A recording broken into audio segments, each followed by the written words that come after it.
Understand नहीं कर सकता। ओके जी। अच्छा जी, आज हम शुरू करने लगे हैं प्लेटो, जिसको उर्फ आम में अफलातून बोलते हैं, हमारी जुबान में अफलातून बोलते हैं और वैसे प्लेटो बोलते हैं। और अफलातून एक ऐसा फलसफी है जिसके मुतल्लिक कहा जाता है कि वेस्ट में जितनी फिलॉसफी लिखी गई प्लेटो के बाद, वो प्लेटो की फिलॉसफी ही का हाशिया है। यानी उसी की इंटरप्रिटेशन है, उसी को इंटरप्रेट किया गया है और उससे बाहर कोई नहीं जा सका। वो इतना बड़ा जिन था कि जितनी भी बाद में हजारों साल की डेवलपमेंट जो फिलॉसफी में हुई, यानी 427 कबले मसीह में प्लेटो पैदा हुआ और उसके बाद आज 2023 तक जितनी भी फिलॉसफी लिखी गई है, ये फिलॉसफी उसी फिलॉसफी का हाशिया है जो प्लेटो ने अपनी किताबों में जो बंद कर दी थी। बस इसके अलावा कुछ नहीं है। प्लेटो की फिलॉसफी के अंदर लैंग्वेज से लेकर सल्तनत के मसाइल तक हर एक चीज के ऊपर उसने गुफ्तगू की है। प्लेटो कौन था? अफलातून कौन था? सुकरात की जब उम्र कोई 40 साल थी, तो उस वक्त सुकरात ने ख्वाब देखा कि मेरी गोद में एक खूबसूरत परिंदा गिरा है। तो कहते हैं कि सुबह जब वो उठा तो उसके घर में एक खूबसूरत नौजवान आया जिसकी 20-22 साल उम्र थी और वो प्लेटो था। तो ये जो प्लेटो था, ये अगले सुकरात की वफात तक उसके साथ रहा और सुकरात के जितने ख्यालात हम तक पहुंचे हैं, वो प्लेटो की जुबानी ही पहुंचे हैं, क्योंकि सुकरात ने तो कोई बुक वगैरह नहीं लिखी। कई दफा सवाल आ जाता है कि सुकरात ने कितनी किताबें लिखी हैं या सुकरात की किताब का क्या नाम है। तो याद रखना, सुकरात ने कोई किताब वगैरह नहीं लिखी है।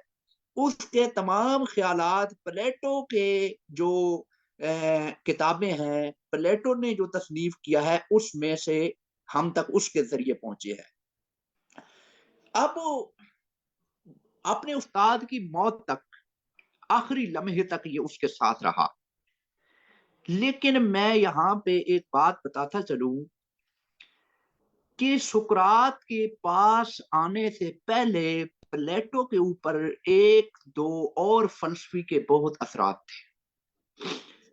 उनमें हेराक्लीटस एक फलसफी था।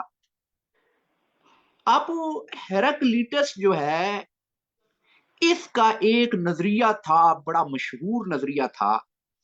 हेराक्लीटस ये कहता था कि world is in constant change. यानी मैं अक्सर औकात जब हेराक्लीटस को याद करता हूं तो मेरे ज़हन में इमरान खान आता है, जो कहता था तब्दीली तब्दीली तब्दीली। यानी हेराक्लीटस का ये कहना था कि इस कायनात की बुनियाद या जिस प्रिंसिपल पे है, उस प्रिंसिपल के अंदर अ, मुसलसल उसके अंदर मुसलसल तब्दीली हो रही है।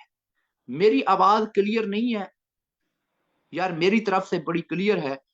और लोगों को क्लियर आ रही है आवाज? मेरी क्लियर है तो आप प्लीज साइमा, आप दोबारा जो है क्लास ज्वाइन करें, दोबारा ज्वाइन करें तब, ताकि आपको समझ आ सके। आपका कोई इशू था दरमियान में, अगर आपके नंबर पे कॉल आ जाती है तो अक्सर इससे फिर आवाज ठीक नहीं आती, तो इस दौरान कॉल वगैरह अटेंड ना करें। अच्छा, हेराक्लीटस ये कहता था कि कायनात की बुनियाद जिस असूल पे है, वो असूल है तब्दीली। यानी हेराक्लीटस की एक बहुत मजेदार किस्म की कोटेशन है कि हम एक दरिया में दो मर्तबा पाँव नहीं धो सकते।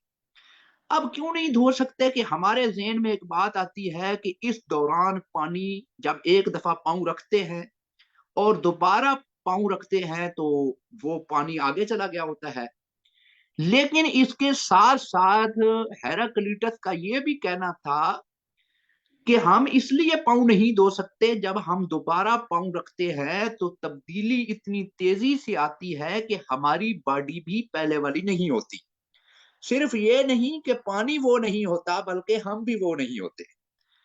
अब ये एक बड़ी अजीब व गरीब फिलॉसफी थी कि हर लम्हा तब्दीली हो रही है, सबात है एक तगय्युर को जमाने में। यानी अगर कोई चीज परमानेंट है तो वो चेंज है, हर लम्हे चीजें तब्दील हो रही हैं। ये किसका फलसफा था? ये हेराक्लीटस का फलसफा था। अब दूसरा आदमी जिसने हेराक्लीटस को काउंटर किया था वो था पार्मेनाइड्स।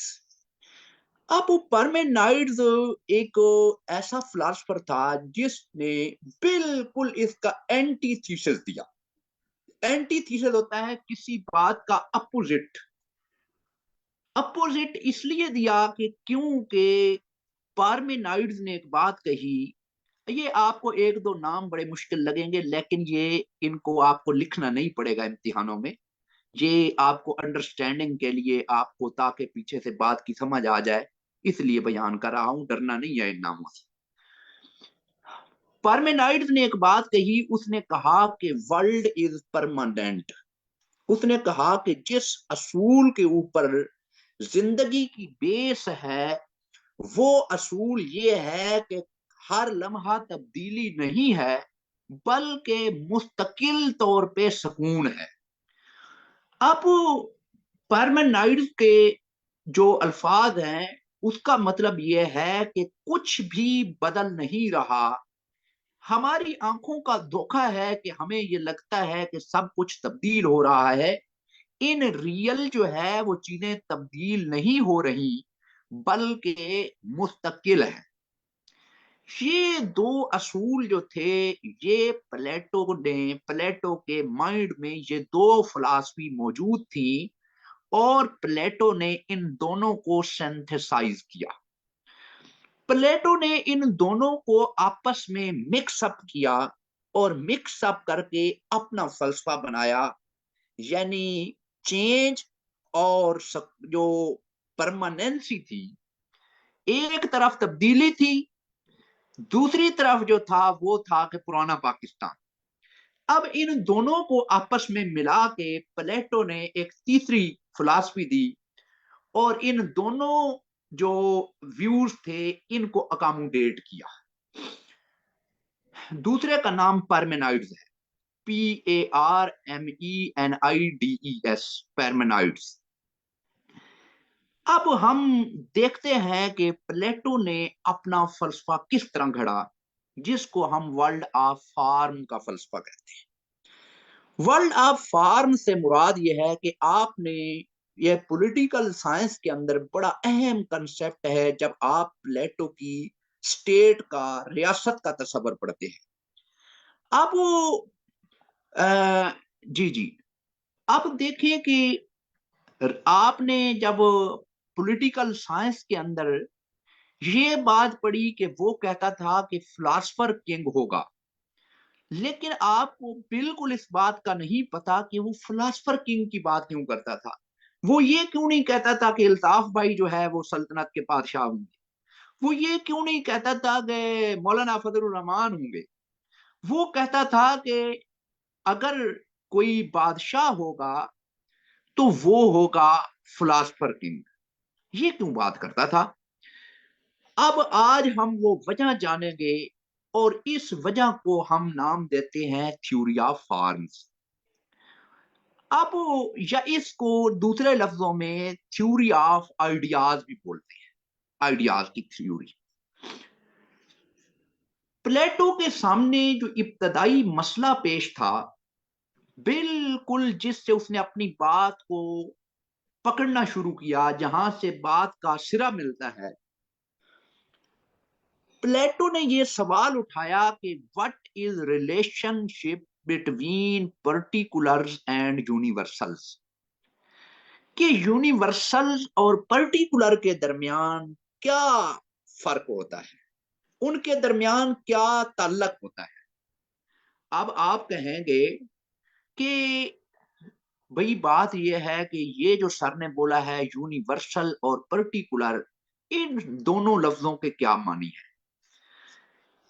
इन दोनों लफ्जों का मानी ये है कि यूनिवर्सल से मुराद होती है ऐसी चीज जो टाइम एंड स्पेस से बाहर हो। मसलन मैंने कहा कि घोड़ा। अब एक घोड़ा है पर्टिकुलर, वो घोड़ा है अपना हमारे जो कोऑर्डिनेटर हैं अब्दुर्रहमान साहब का, या वो घोड़ा है अजहर साहब का, या वो घोड़ा ये अभी सदाकत साहब ने ज्वाइन किया इनका एक घोड़ा है। ये एक पर्टिकुलर घोड़ा है, उसका रंग काला है, वो या उसका रंग सफेद है, और वो इस वक्त शाहदरे में किसी जगह पे मौजूद है। ये घोड़ा है। घोड़े को भी छोड़ें, आप कोई भी इंसान मुराद ले लें, मैं, आप, शकूर साहब, अहमद साहब, कोई भी आदमी है, हम पर्टिकुलर है, यानी एक इंडिविजुअल। हम तो हैं पर्टिकुलर क्योंकि हम किसी जगह पे मौजूद हैं, किसी वक्त में मौजूद हैं और किसी जगह पे मौजूद हैं। यानी मैं रात को 9 बजे यहां लाहौर कैंट में बैठा हुआ हूं, और एक जगह है कैंट, और टाइम है रात 9 बजे। मैं एक पर्टिकुलर। लेकिन अगर मैं आपको कहूं कि इंसान, तो इंसान आपने कभी देखा है? इंसान एक कंसेप्ट है जिसका ताल्लुक यूनिवर्सल के साथ है। यूनिवर्सल वो होता है जो एक कंसेप्ट होता है, एक इंसान एक कंसेप्ट है, जबकि मैं एक पर्टिकुलर हूं। अब मेरे और इंसान के दरमियान में क्या कनेक्शन है, हमारे दरमियान क्या रिलेशनशिप है, मेरा इंसान के साथ क्या तल्लक है, अहमद का इंसान के साथ क्या तल्लक है, शकूर का इंसान के साथ क्या तल्लक है, हम जितने भी बंदे हैं इंडिविजुअल, हमारा और इंसान का आपस में क्या रिलेशनशिप है। और फिर जब मैं मर जाता हूं, जब वो दूसरे इंसान एक एक मर जाते हैं, तो फिर वो जो इंसान है, कंसेप्ट है, उसके साथ क्या बनता है? क्या वो भी मर जाता है? जब एक बिल्ली मर जाती है, दूसरी बिल्ली मर जाती है, तीसरी बिल्ली मर जाती है, तो बिल्लीपन के साथ क्या बनता है? जो बिल्ली असल बिल्ली है उसके साथ क्या बनता है, जिसकी बुनियाद पे हमने तमाम बिल्लियों को बिल्ली करार दे दिया? ये बड़ा अहम मसला था कि पर्टिकुलर और यूनिवर्सल का आपस में क्या रिलेशनशिप है। What is a common thing between all particular which bear the same name? वो क्या चीज है जो तमाम बिल्लियों को बिल्ली बनाती है? वो क्या चीज है जो हम सबको इंसान बनाती है? वो क्या कॉमन थिंग है जो एक इंसान जो कि कंसेप्ट है और एक मैं जो कि पर्टिकुलर हूं, हमारे दरमियान क्या मुश्तरक खसूसियात है? ये बड़ा कमाल मसला था। और दूसरी बात यह भी थी कि what happens to universals when the particular perish. जब आम लोग मर जाते हैं, पर्टिकुलर जब पेरिश हो जाते हैं, when they die, when they destroy, what happen to universal? मैं जब मर जाऊंगा, आप जब मर जाएंगे, तो इंसान के साथ क्या बनेगा? वो उसने कहा, तेरा क्या बनेगा कालिया? अब फिर एक और सवाल भी है कि क्या हम उस इंसान को जो कि यूनिवर्सल है, टाइम और स्पेस से बाहर है, क्या हम उसको जान सकते हैं? उसका इल्म कैसे हासिल हो सकता है? ये बड़े अहम सवालात थे। मैं अपने इन सवालात को दोबारा दोहराता हूं जो प्लेटो के जहन में आए थे। प्लेटो के जहन में पहली बात ये आई कि यूनिवर्सल और पर्टिकुलर के दरमियान क्या रिलेशनशिप है।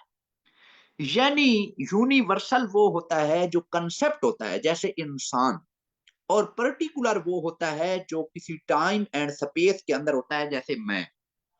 मैं पर्टिकुलर हूं और इंसान यूनिवर्सल एक कंसेप्ट है। हमारे दरमियान क्या ताल्लुक है? दूसरी बात यह है कि जितने भी इंसान कहलाने वाले लोग हैं, जैसे हम सब हैं, तो क्या खूबी है, क्या मुश्तरक चीज है जो हमारे और इंसान के दरमियान में पाई जाती है, और क्या चीज है जो हम सबको इंसान बनाती है? यानी क्या चीज है जो सेम एक नेम बियर करने वाले जो अफराद हैं उनको एक कंसेप्ट के साथ, हमें बकरी क्यों नहीं कहा जाता? हमें ये क्यों नहीं कहा जाता कि आप कोई हीटर हैं? हमें ये क्यों नहीं कहा जाता कि आप कोई सड़क हैं?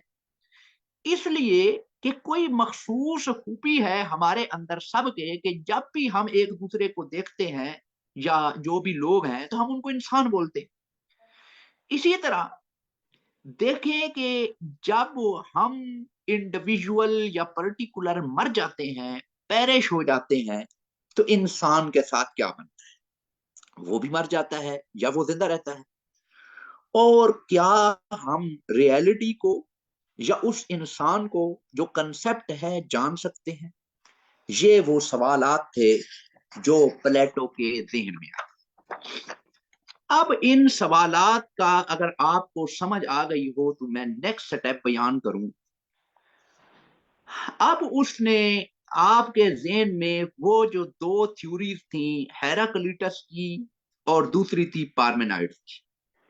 हेराक्लिटस ने एक बात कही थी, उसने कहा कि वर्ल्ड मुसलसल चेंज के अंदर है, और पार्मेनाइड्स ने कहा था कि कोई तब्दीली नहीं है, हर चीज सुकून की हालत में है। ये दो थ्योरीज उसने यहां पे इंप्लीमेंट की। उसने कहा कि असल में दो दुनिया है।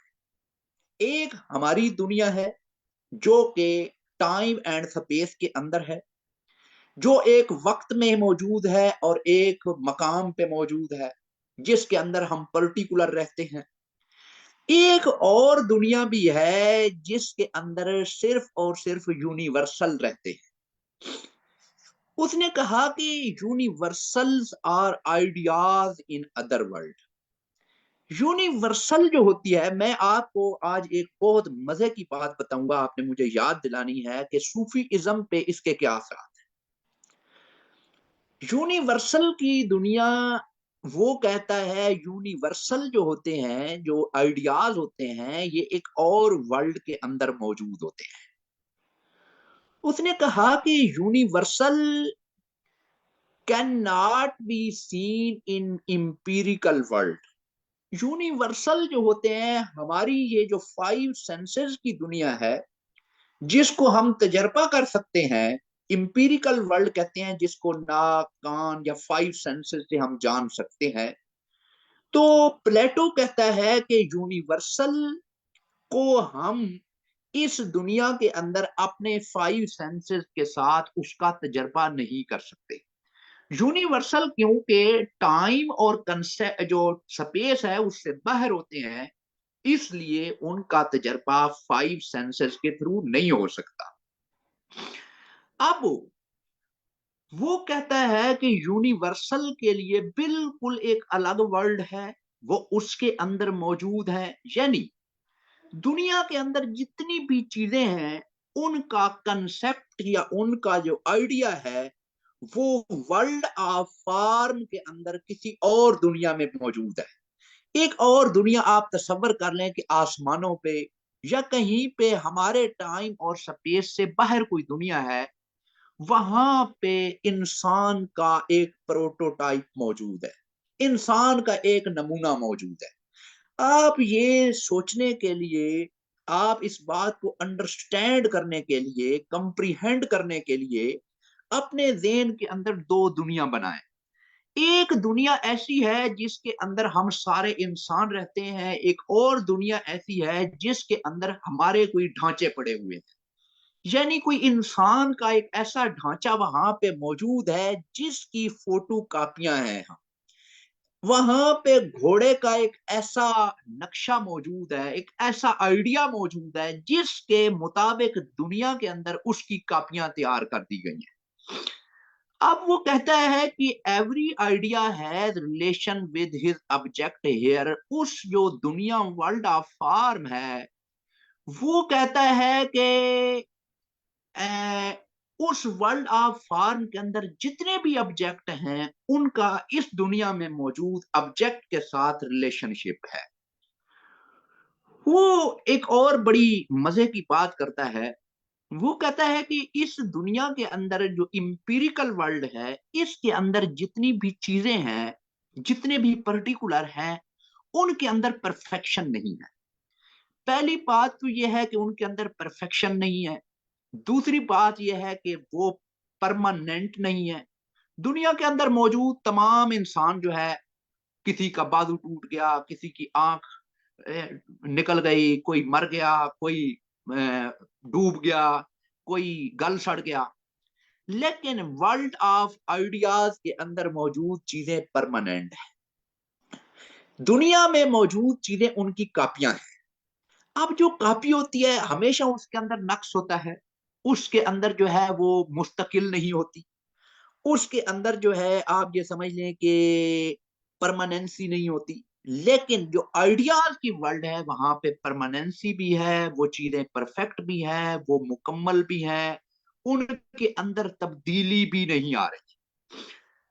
आप याद रखें कि अगर आपने इंसान का या किसी भी चीज का सही इल्म हासिल करना है, तो जाहिर बात है आपके सामने उसका जो परफेक्ट एक नमूना है, वो होना चाहिए। अगर आपको एक बिल्ली का इल्म हासिल करना है, तो सबसे पहली बात तो यह है कि आपके सामने जो बिल्ली मौजूद हो, वो बिल्ली परफेक्ट बिल्ली हो, उसके अंदर कोई नक्श ना हो, उसके अंदर कोई कमी कोताही ना हो। ऐसा ना हो कि उसकी दुम जो है कटी हुई हो, ऐसा ना हो उसकी टांग कटी हुई हो, क्योंकि आपने वाकई एक बिल्ली का मुताला करना है। अब अगर आपने सही कानून बनाना है, तो ज़ाहिरी बात है सबसे पहले तो आपको चीज़ों की असलियत का पता होना चाहिए कि असलियत क्या होती है। अब आप इन जो दुनिया के अंदर मौजूद चीज़ें हैं, उनके मुताले के थ्रू अपनी इल्म को खालिस नहीं बना सकते।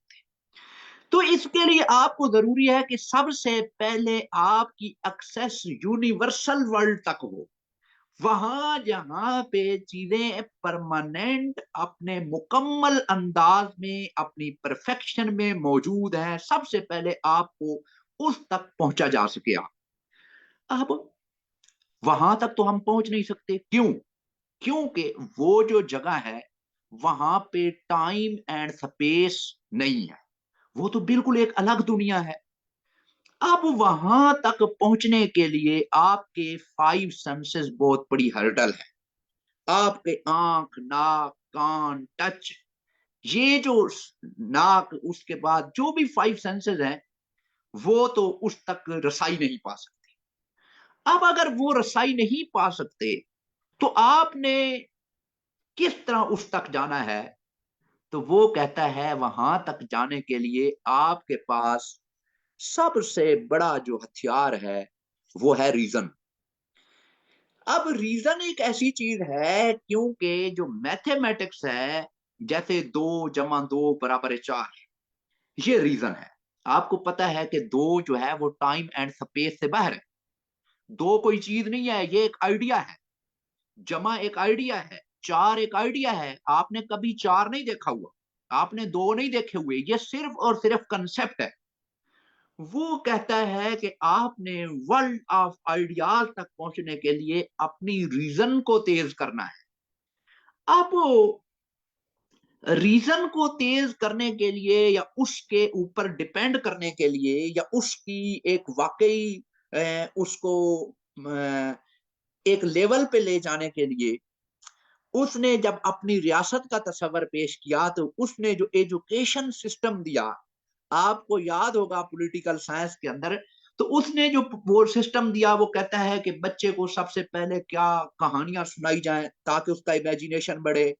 फिर क्या किया जाए, अगले स्टेप में उसको मैथ करवाया जाए, फिर अगले स्टेप में उसको म्यूजिक करवाया जाए, फिर एक वक्त आ जाए और जो फेल होते जाए किसी को किसान बना दिया जाए, फौजी बना दिया जाए, फिर जो सबसे आला तालीम याफ्ता लोग हों उनकी, क्योंकि वो कहता है कि रीजन अब डेवलप हो गई होगी, अब वो यूनिवर्सल वर्ल्ड तक रीजनिंग कर सकते हैं, तो अब उनको क्या बना दिया जाए, किंग बना दिया। ये जो असल में बादशाह बनाने का जो सिलसिला था, वो ये वर्ल्ड ऑफ फार्म को अंडरस्टैंड करने की काबिलियत जिसके अंदर पैदा हो जाए वही बादशाह बनेगा। क्योंकि एक बादशाह को जब कानून बनाने हैं तो उसकी रीजन इतनी एक डेवलप हो कि वो चीजों की असलियत को अपने दिल की आंख से देख सके। वो कहता है कि जिस तरह हमारी जो वर्ल्ड है इसके अंदर मुसलसल फ्लक्स है, चीजें तब्दील हो रही हैं, तो वो जो वर्ल्ड है उसके अंदर चीजें परमानेंट है। अब मैं दोबारा उसी तरफ आऊंगा। वो जो दो फिलासफर उसने देखे थे जिन्होंने उसके ऊपर इम्पैक्ट किया था, हेराक्लिटस, उसने कहा था कि दुनिया के अंदर मुसलसल तब्दीली आ रही है, हर लम्हा चेंज चेंज चेंज। तो उसने कहा कि वो कौन सी दुनिया है? प्लेटो ने कहा ये हमारी वर्ल्ड है जिसके अंदर हर लम्हा तब्दीली है। अभी चीज इधर है, थोड़ी देर के बाद उधर होगी। अभी मैं जिंदा हूं, थोड़ी देर के बाद हो सकता है मैं मुर्दा हूं। अभी रात है, थोड़ी देर के बाद दिन हो जाएगा। हर चीज के अंदर यहाँ पे मुसलसल तब्दीली है। लेकिन एक ऐसी दुनिया है जिसके अंदर कोई तब्दील नहीं है, हर वक्त एक ही चीज अपने असल अंदाज में मौजूद है। वो है वर्ल्ड ऑफ परम आइडियाज या वर्ल्ड ऑफ फॉर्म। वो कौन सी वर्ल्ड है जिसको रिप्रेजेंट किया पार्मेनाइड्स ने? पार्मेनाइड ने कहा था कि दुनिया ऐसी है जिसके अंदर कोई तब्दीली नहीं है।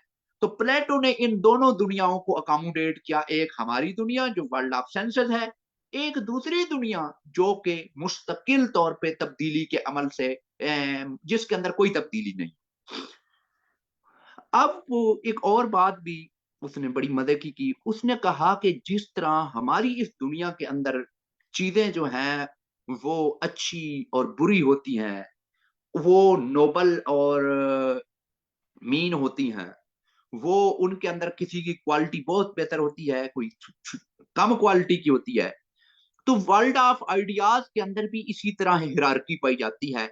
और सबसे आला दर्जे पे जो चीज आइडिया मौजूद होता है, उसने कहा है वो है गुडनेस का आइडिया, अच्छाई। इसीलिए प्लेटो ने कहा कि हमारी जो रियासत बनेगी, यहाँ पे जो स्टेट कायम होगी, उसके अंदर सबसे अहम असूल ये होगा कि वहां पे फर्द को इस काबिल बनाया जाए कि वो अच्छाई हासिल कर सके। उसने कहा कि जो गुडनेस है, मॉरलिटी है, इखलाक है, ये सबसे हाई चीज है उस वर्ल्ड के अंदर भी और इस वर्ल्ड के अंदर भी। और उसके नीचे जो है फिर वो जो मटेरियल थिंग्स हैं वो आती हैं। सबसे आला चीज जो है वो हिरारकी में वो गुडनेस का आइडिया है। और हम इस गुडनेस के आइडिया तक कैसे पहुंच सकते हैं या यूनिवर्सल वर्ल्ड तक कैसे पहुंच सकते हैं? Through reasoning we reach the supreme idea. through senses we cannot reach. Reasoning is the way to attain that state. अब मैंने आपसे कहा कि हमारी जो सूफी रिवायत है, अगर आप तसव्वुफ को पढ़ें, तसव्वुफ की पूरी रिवायत के अंदर आपको इसी तरह की चीजें नजर आएंगी। ये जो वर्ल्ड है, वर्ल्ड आपने सुना होगा सूफियों के यहाँ कि आलम मलाकूत है, आलम जबरूत है, आलम लाहूत है। वो इकबाल का शेर है ना, ए तायर लाहूती उस रिज्क से मौत अच्छी, जिस रिज्क से आती हो परवाज में कोताही। तो वो आलम लाहूत क्या है या आलम इमसाल भी कहा जाता है। वो कहते हैं कि आलम इमसाल वो है, अगर शेख इब्ने अरबी को देखा जाए जिसने नजरिया वहदतुल वजूद दिया, तो उसने भी कहा कि एक और वर्ल्ड है, वर्ल्ड ऑफ फार्म। और ये जितनी हमारी सूफी रिवायत है, ये तमाम सूफी रिवायत प्लेटो से मुतासिर है। ये हमारे यहाँ जितना भी सूफी निज़ाम है, ये सारे का सारा सूफी निज़ाम प्लेटो से मुतासिर होके आया। इसको नौ अफलातूनी जो निज़ाम था, प्लेटो के जो शागिर्द थे, उन लोगों ने फिर इस निज़ाम को आगे फैलाया। और ये तसव्वुफ की दुनिया के अंदर मुख्तलिफ दुनिया के कंसेप्ट के आलम इमसाल है, आप अगर प्योर इस्लाम के अंदर देखें तो ऐसी कोई बात नहीं है, लेकिन अगर सूफीज्म के देखें तो वो कहते हैं जी एक और दुनिया भी है, वो आलम इमसाल है। लाहौती, मैं आपको बताता हूँ, एक सूफीज्म की टर्म में एक ऐसी जगह है जहां पे हमारी रूहें रहती थी, और उनकी ग़िज़ा जो थी वो अल्लाह का जिक्र था। तो वो हर वक्त आलम लाहूत के अंदर अल्लाह का जिक्र उनकी ग़िज़ा थी, और फिर वो इस दुनिया में आ गई। तो जस्दी दुनिया में, आलम जस्दी, वो उसको बोलता है आलम इमसाल और आलम जस्त। आलम जस्त ये है कि बॉडीज, वर्ल्ड ऑफ बॉडीज, और आलम इमसाल से मुराद या लाहूत से मुराद है वर्ल्ड ऑफ फॉर्म। तो इकबाल ने कहा, ए तायर लाहूती उस रिज्क से मौत अच्छी, जिस रिज्क से आती हो परवाज में कोताही। कि ए इंसान, तू कितनी बड़ी बुलंदी पे मौजूद था वहां पे, और तू फिर इस दुनिया के अंदर जो आप वो गिल की दुनिया है इसके अंदर तू आया, तूने इस दुनिया के लिए जो है वो मकाम छोड़ा। तो ये जो है तेरे लिए एक पस्ती की हालत है, इसीलिए इसको कहा गया आलम लाहू। तायर लाहूती से मुराद ये है कि वो हमारी रूह जो उस दुनिया में रहती है। तो ये जो है आज हमारी वर्ल्ड ऑफ फॉर्म जो है हमने देखी, आलम इमसाल को जाना। तो ये जो दो थ्योरियां थी, एक वर्ल्ड ऑफ, आप देख लें कि हमारी इंपीरिकल वर्ल्ड है जिसका ताल्लुक पर्टिकुलर के साथ है, और दूसरी वर्ल्ड जो है वो वर्ल्ड है वो आलम इमसाल, वर्ल्ड ऑफ फॉर्म। यहाँ तक आज हमने क्लियर किया, उम्मीद है आप लोगों को समझ आ गई होगी। अगर जिन लोगों को समझ नहीं आई तो वो हमारे मजीद कन्वर्सेशन के अंदर आए, तो ये गुफ्तगू अगला कई दिन चलती रहेगी। आप ये कर सकते हैं, हमें ज्वाइन कर सकते हैं।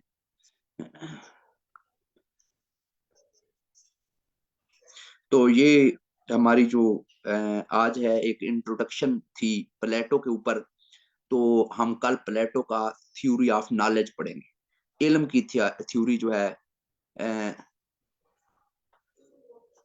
देखें, बात यह है कि आपका कोई भी बैकग्राउंड है, साइंस का है, आर्ट्स का है, किसी भी चीज का है, आप इवन अगर मैट्रिक पढ़े हुए हैं तो आप आए, और मैं आपको ये गारंटी देता हूँ इंशाल्लाह कि आप लोग जो है वो करेंगे, यहाँ पे आपको फुल समझ आ जाएगी। कोई इसके लिए बैकग्राउंड की जरूरत नहीं है। जिन लोगों ने 100 में से 93 नंबर लिए तो वो भी आईटी के लोग थे, वो भी साइंस के लोग थे, डॉक्टर था, कोई कोई इंजीनियर था। मेरे पास फिलासफी के लोग नहीं आते। फिलासफी वालों ने, पहली बात है यहाँ फिलासफी पढ़ता कोई नहीं है, और बाकी जो भी लोग आते हैं, जो अभी हमारा स्टूडेंट सेकंड पोजीशन आया तो वो लॉ का स्टूडेंट था पीएमएस में, जिसने सेकंड पोजीशन ली, तो उसके एक पेपर में 83 नंबर थे, तो उसका कोई बैकग्राउंड नहीं था। तो मैंने तो कभी डिमांड नहीं किया है कि बैकग्राउंड हो आप लोगों का, क्योंकि मैं बहुत छोटे लेवल से चीजें लेके चलता हूँ। तो आपने वहां मेरी वीडियोस देखें तो आपको पता चलेगा कि हर एक चीज को मैं किस तरह एक्सप्लेन करता हूँ। मुझे पता है इस बात का कि यहाँ फिलासफी का रिवाज नहीं है, तो किसी ने नहीं पढ़ी हुई तो कोई उसके बैकग्राउंड की जरूरत नहीं है। फिलासफी के या किसी भी स्पेसिफिक चीज की कोई जरूरत नहीं है। जरूरत यह है कि आप की विल हो कि हमने ये सब्जेक्ट पढ़ना है, और इससे आपकी बहुत सारी चीजें क्लियर होंगी। ठीक है जी। कंदील फातिमा, मैं, आप अपना क्वेश्चन दोहरा लें, मैंने नहीं देखा। अपना स्टडी रिवर ये बच्चों को जरा कर दें, इनको बोलने की इजाजत दे दें ताकि ये बोल सकें। अब्दुलरहमान से जरा ओपन कर दें। बिल्कुल सीएसएस और पीएमएस का दोनों का सिलेबस पूरा कवर होगा। अगले 20 से 25 दिन में हमारा पूरा सिलेबस कवर होगा, डोंट वरी। हाँ, एंड, लाइव को एंड कर दें, और जो है वो इनको अलाउ कर दें ताकि हम तरफ बातचीत कर सकें। लाइव को एंड कर दें काइंडली।